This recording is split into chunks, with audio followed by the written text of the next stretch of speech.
So if we kind of back up and talk to people who have not really had much exposure to middleware applications, and we just think about this as if it was a DAW, right? We just hit the playback knob, which is a spacebar, and we watch the playback knob go like this would happen really normally, right? So,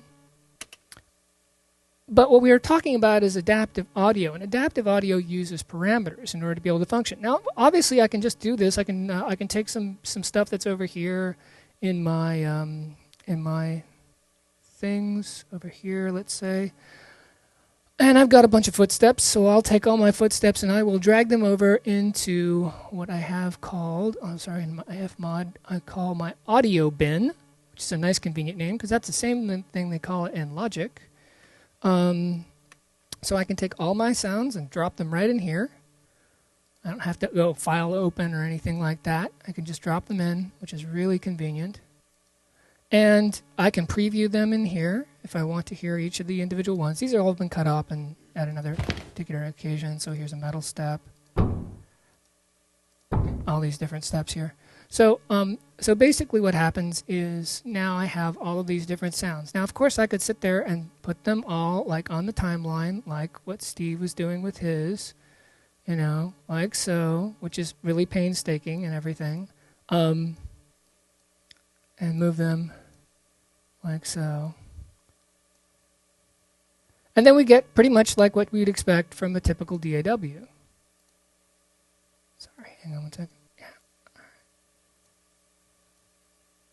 So, if I pull this back to the beginning, we play it. There we go. No problem.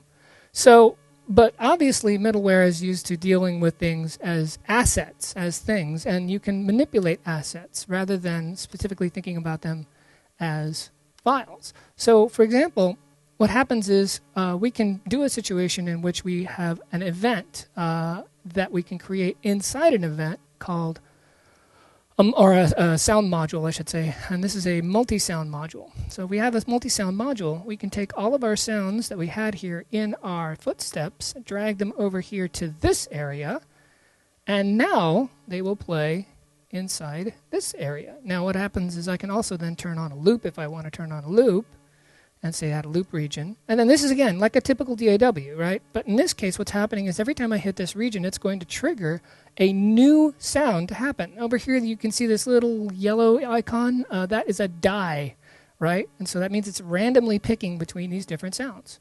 So basically, now it's going to randomly select between a sound each time. And if I want to make the tempo go faster, of course, I guess I can just sort of do this. Right? Because it's just triggering one each time.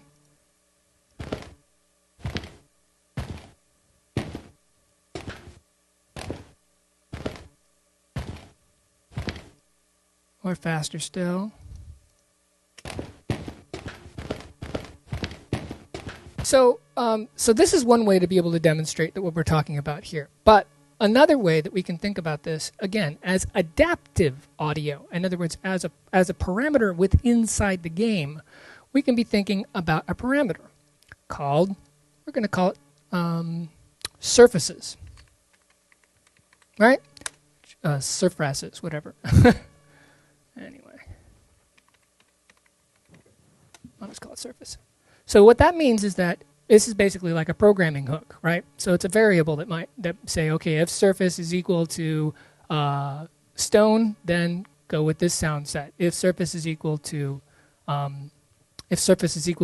metal, then we go to another thing. So when I do this and I add a multi-sound, and I can take those same stone objects and put them like this. But my favorite thing to do to people who've never ever dealt with FMOD before is to basically hit the playback knob.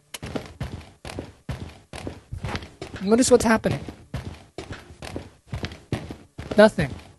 This isn't moving. Time has basically been suspended. The reason why? This is not time.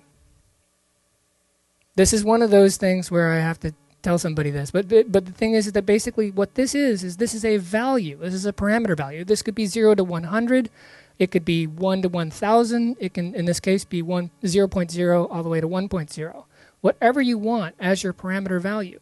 And then what happens is that inside the game, you can go from any value to any other value at any time in the game. So the game can send commands to be able to say, oh, I'm here at between, 0 and 0.1, and now I'm going to be on stone. So now what I can do is I can make another multi-sound, and in this one, I'll put the audio band back on. I can take this and I can make it into metal. So I can take metal steps and drag that into here. So now I have two surfaces, so that if I'm in value range 0 to 0.1, I'm in stone. And if I'm in value range 1 to 2.2 or whatever like that, maybe I'll move this a little bit better. So like 2.2 to 0.3, right? Now it's metal. Okay, so that's the metal, that's the other steps. If I go over here, now I'm in metals. And back here, I'm in stone. So I can go back and forth. Time can go backward, literally.